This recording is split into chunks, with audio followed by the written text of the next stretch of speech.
तो चलिए आधार की बात करें और आधार की टीम से सीईओ आज हमारे साथ जुड़े हुए हैं, उनसे बात नहीं ना की जाए तो बात बनेगी नहीं। तो चलिए मैं रिक्वेस्ट करूंगा हमारे यूआईडीआई के सीईओ श्री सौरभ गर्ग जी से टू एड्रेस द ऑडियंस। मेरे मित्र संजय राकेश जी, एमडी सीएससी गव, यूआईडीआई से शैलेंद्र सिंह, संजय सोहनी और मेरे अन्य सहकर्मी जो आपके साथ नेक्स्ट 2-3 घंटे में आपके साथ बात करेंगे, आपके प्रश्नों का उत्तर देंगे, आपकी समस्या समझेंगे, आपको हमारी सोच भी समझाएंगे।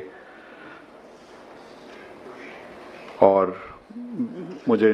मालूम पड़ा कि विभिन्न राज्यों से, विभिन्न प्रांतों से सब आप लोग आए हुए हैं। आप सबका वेलकम मैं करता हूं कि ये मैं पूछ ही रहा था संजय राकेश से कि इस तरह की कभी हमने वर्कशॉप की है कि केवल आधार के मुद्दों पर डिस्कशन, चर्चा करना सब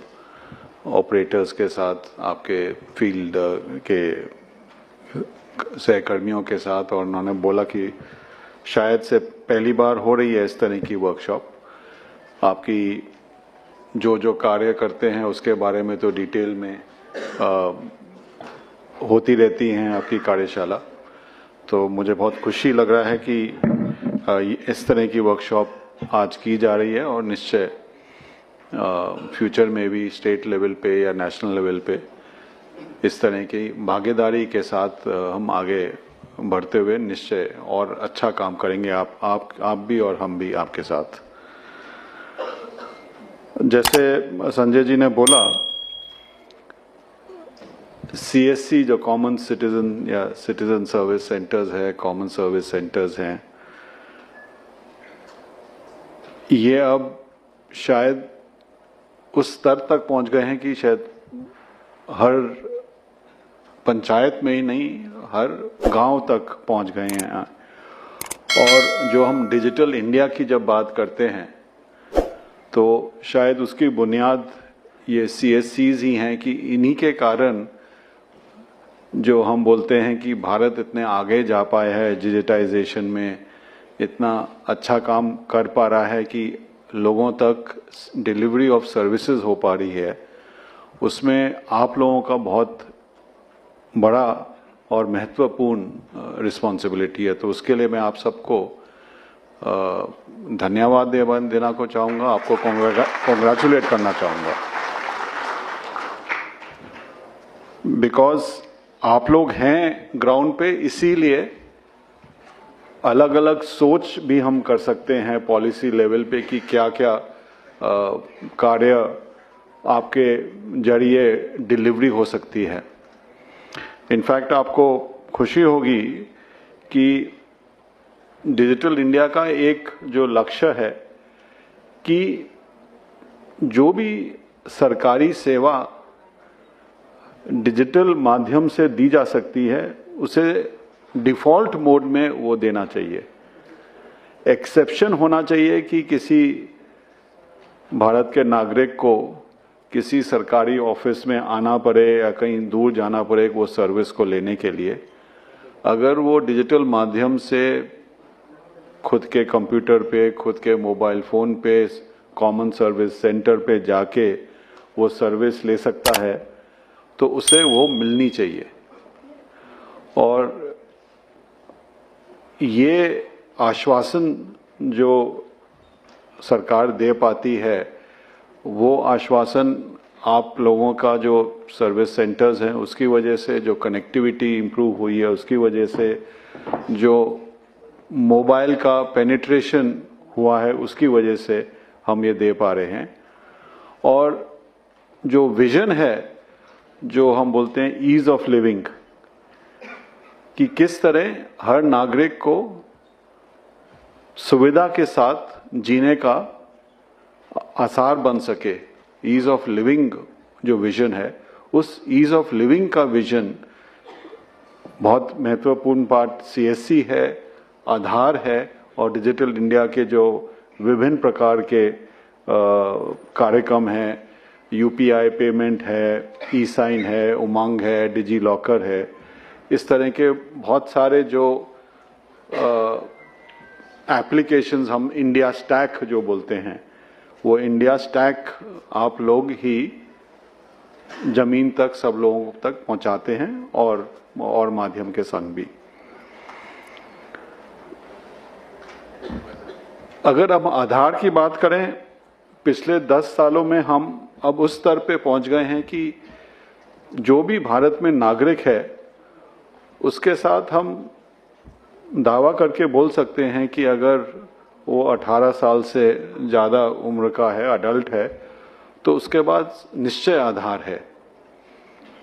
0 to 5 years जो है ऑब्वियसली उसमें आधार का देने का सिलसिला चलता रहता है और वो चलता रहेगा, क्योंकि हर साल करीब 2.5 करोड़ बर्थ्स होते हैं, नए बॉर्न शिशु आते हैं हमारे देश में, तो वो तो चलता रहेगा प्रयास। लेकिन हम उस स्तर पे पहुंच गए हैं कि 100% अडल्ट्स के पास आधार है और इसी कारण जो मैंने बोला कि 1100 स्कीम्स हैं गवर्नमेंट की जो आधार को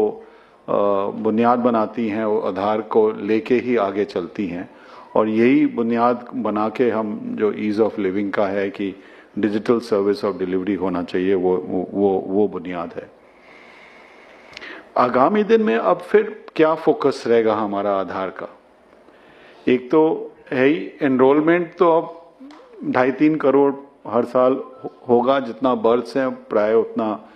एनरोलमेंट हो गए, तो नए एनरोलमेंट तो ऑटोमेटिकली हम एक समीक्षा भी कर रहे थे हमारे लोग, तो वो बता रहे थे कि एवरेज अगर हम देखें तो एक जिले में प्रतिदिन 10 या 15 नए एनरोलमेंट से ज़्यादा नहीं होते हैं पूरे जिले में, एवरेज की बात कर रहा हूँ। तो ऑब्वियसली नए एनरोलमेंट लिमिटेड हैं और उसके हिसाब से हम अपना जो फील्ड का जो नेटवर्क है उसी हिसाब से हम भी उसको चिंता कर रहे हैं कि कैसे रैशनलाइज कर पाएं। लोगों का फोकस अब है अपडेट्स पर, अपडेट एड्रेस का अपडेट है, मोबाइल का अपडेट है, कभी कभी थोड़ा बहुत नाम में चेंज होता है, बट मेजर अपडेट्स होते हैं तो एड्रेस और मोबाइल के ही अपडेट होते हैं। मोबाइल का अपडेट थोड़ा ज़्यादा सेंसिटिव है बिकॉज उस पर आप OTP से फिर ऑथेंटिकेशन भी कर सकते हैं, तो अगर कोई गलत मोबाइल उस पर गलती से हो गया तो उसका इम्प्लीकेशंस ज़्यादा हैं। एड्रेस अपडेट के भी इम्प्लीकेशंस हैं, बट तब भी एड्रेस अपडेट में चेंजेस करना अगर कोई डॉक्यूमेंट है तो उसके हिसाब से किया जा सकता है। मोबाइल अपडेट तो केवल बायोमेट्रिक के साथ हुआ जाता है, तो उसका भी हम